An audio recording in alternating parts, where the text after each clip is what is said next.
Up next, the interview we've wanted to do since the fall of 1997, Shawn Michaels one-on-one. Let me make you some guarantees. He won't be wearing that.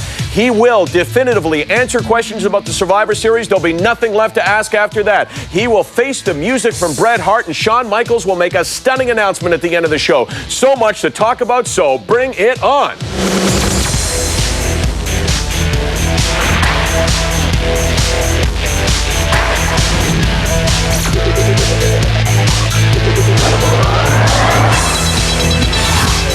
Off the Record with Michael Lansford is brought to you by the Keg Steakhouse and Bar. For great steaks, good friends, see you tonight.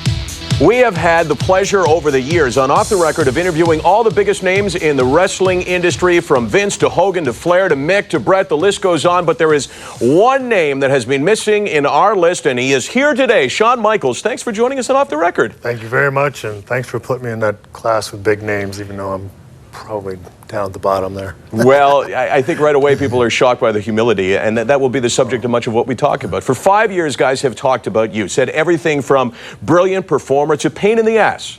I want to cover all of that on today's show, but let's start with your return. 1998, you left wrestling for back surgery, and you were told by your doctors afterwards, do not wrestle again. Now you are back, you are taking big bumps.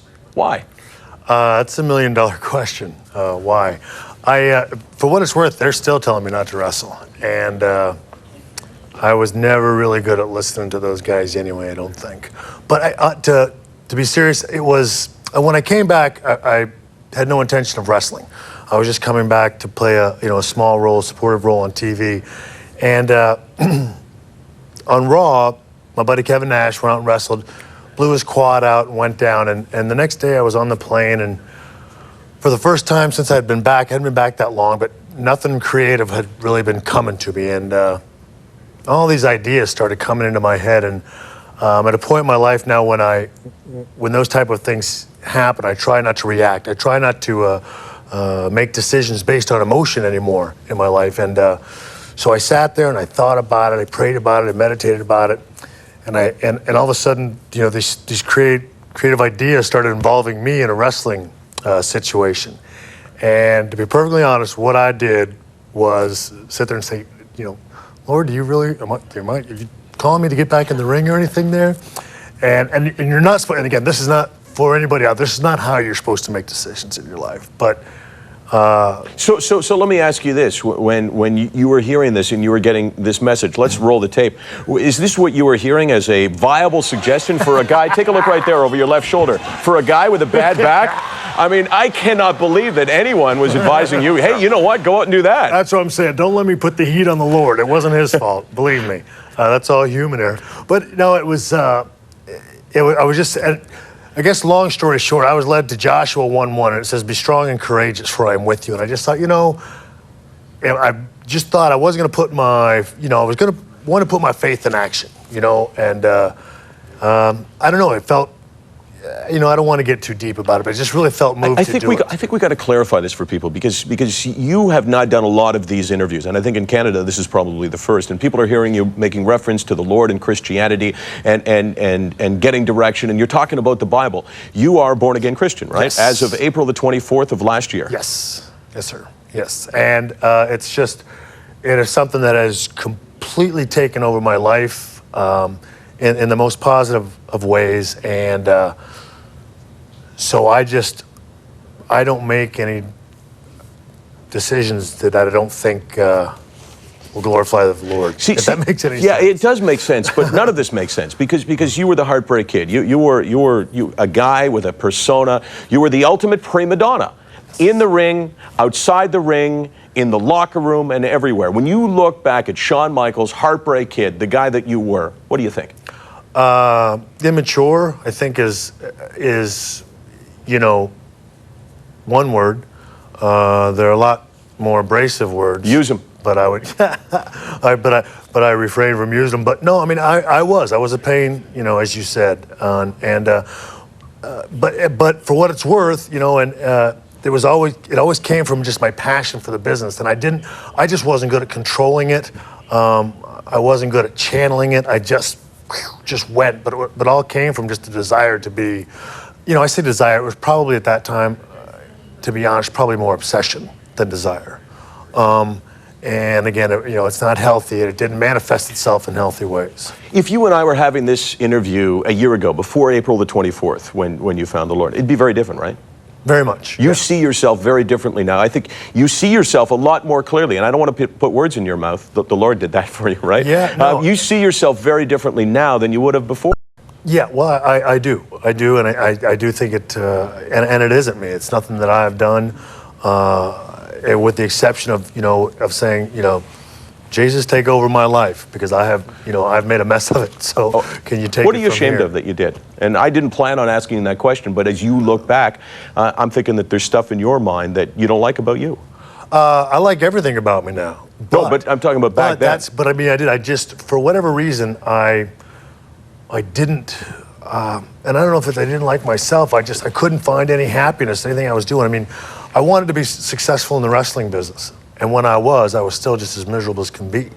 And you always hear about people who've been led to the Lord who they're always searching for something. I guess obviously I had to be one of those people. That is what I don't know, I was looking for fulfillment. Because you made it to the top, right? There's Yes. no question that you were at the very top of your game. A lot of people say you were one of, if not the greatest wrestlers of all times. You were a brilliant performer in the ring. You were a brilliant performer with the microphone. You were everything that a wrestling promoter could want. But to make it to the top, some guys climb over people and step on people. Did you step on people on the way? No, I stepped on them, I think, after I got there. I never, I was always...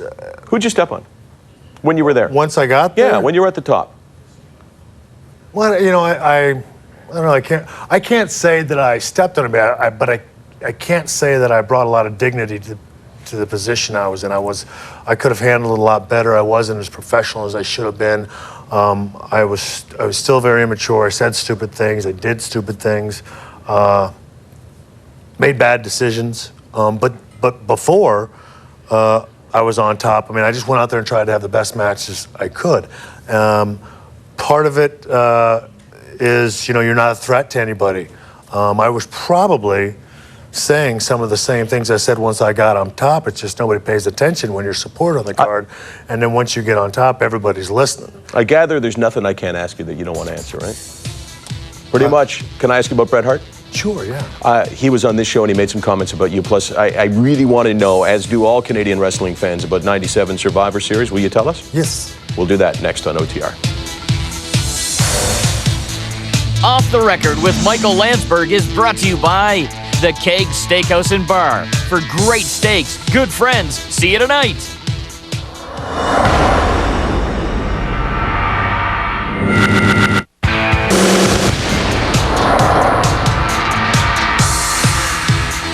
We've done maybe 1,200 of these shows, one-on-one interviews, probably 50 or 60. Almost always feel like I know what to expect. This time, I had absolutely no idea. This is a total shock. Shawn Michaels, it's been a pleasure so far. We got so much more to talk about.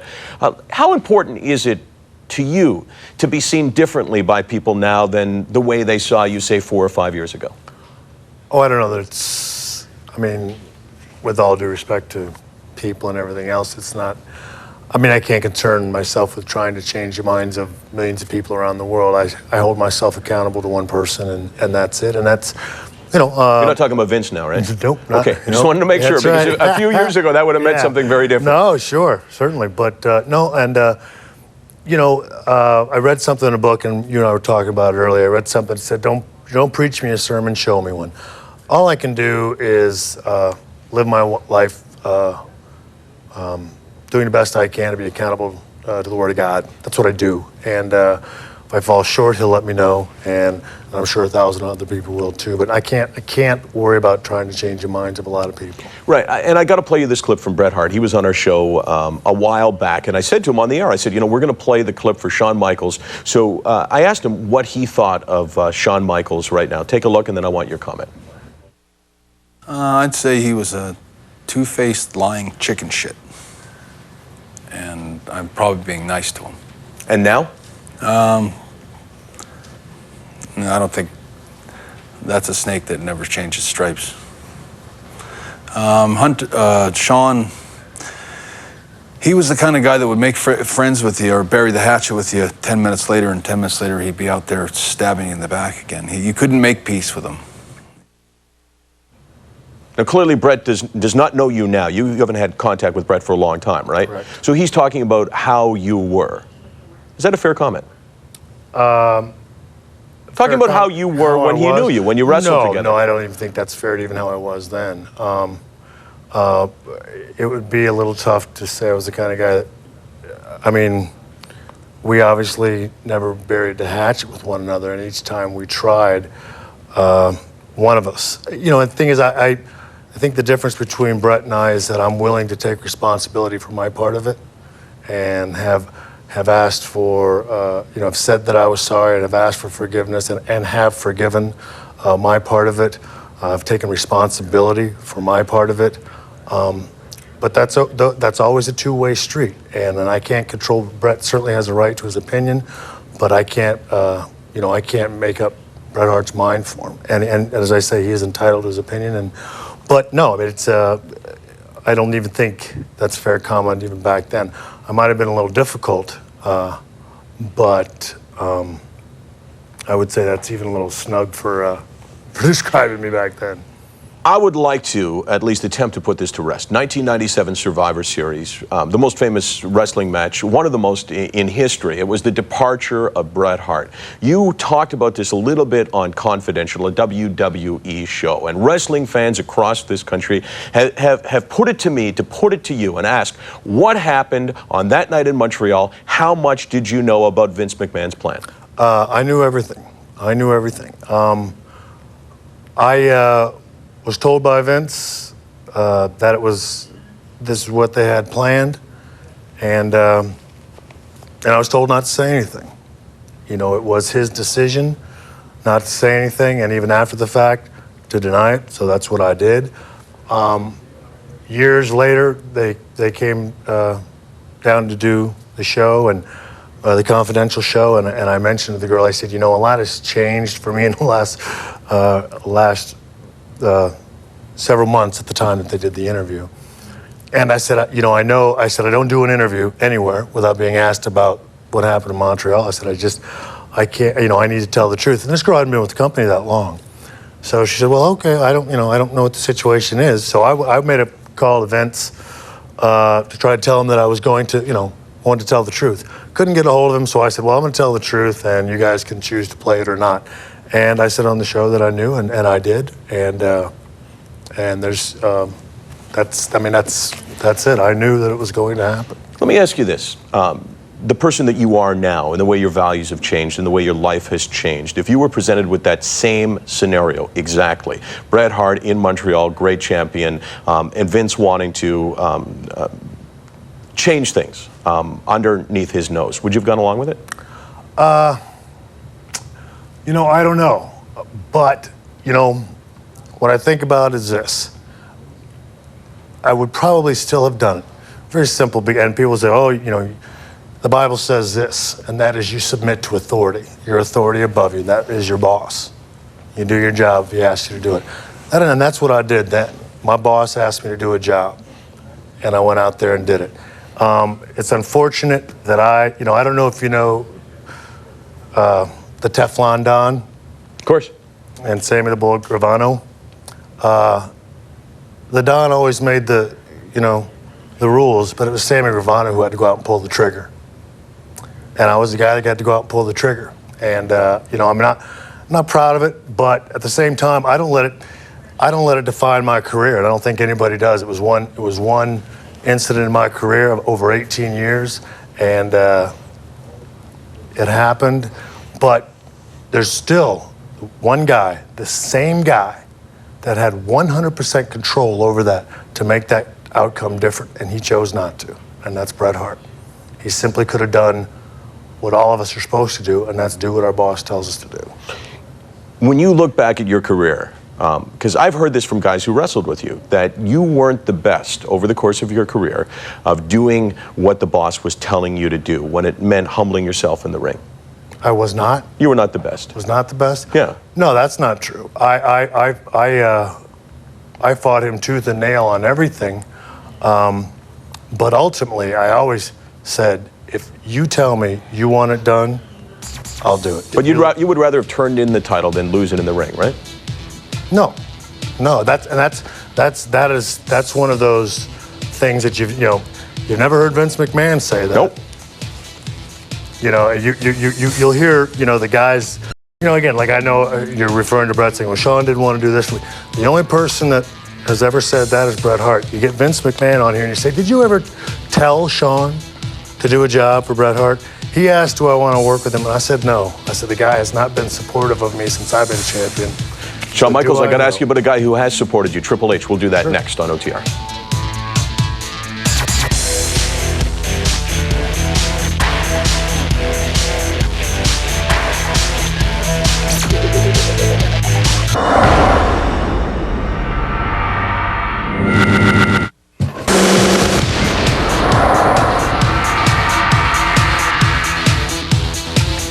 You get your surprises in this business. An amazing show with Shawn Michaels. You were part of a group called The Click, right?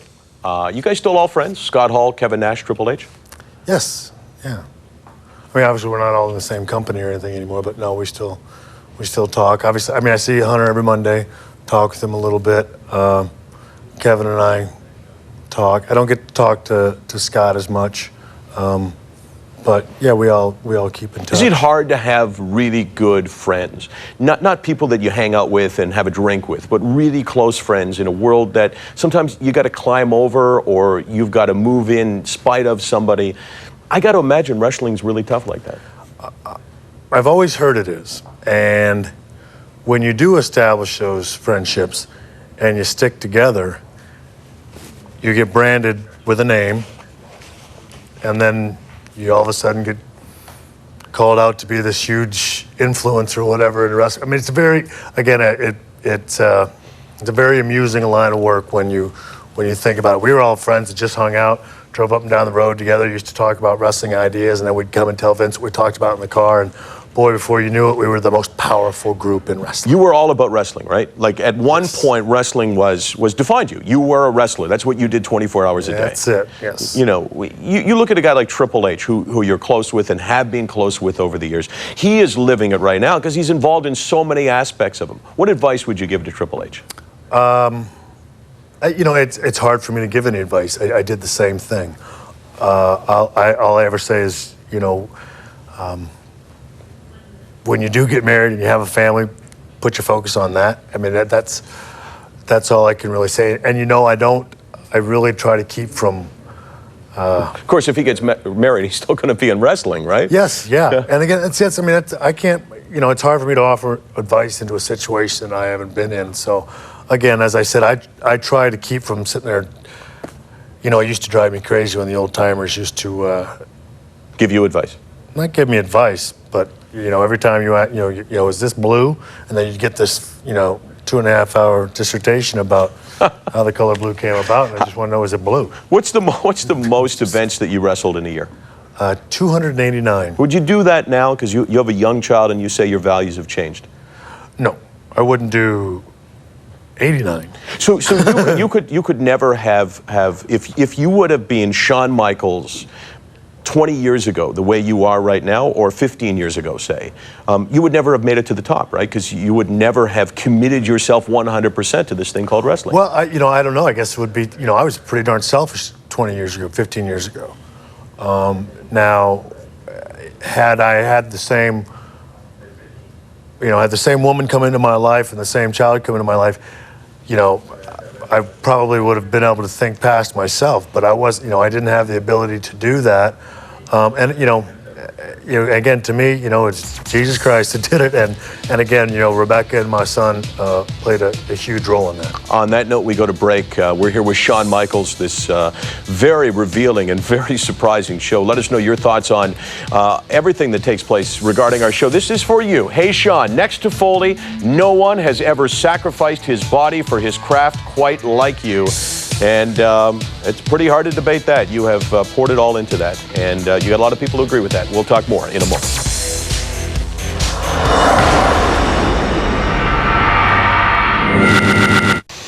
We're wrapping it up with Shawn Michaels, not the interview that I think anyone in Canada thought that we would be getting. It's been a lot of fun. Thanks for doing this, and thanks for pouring your heart out. Oh, it's been my pleasure.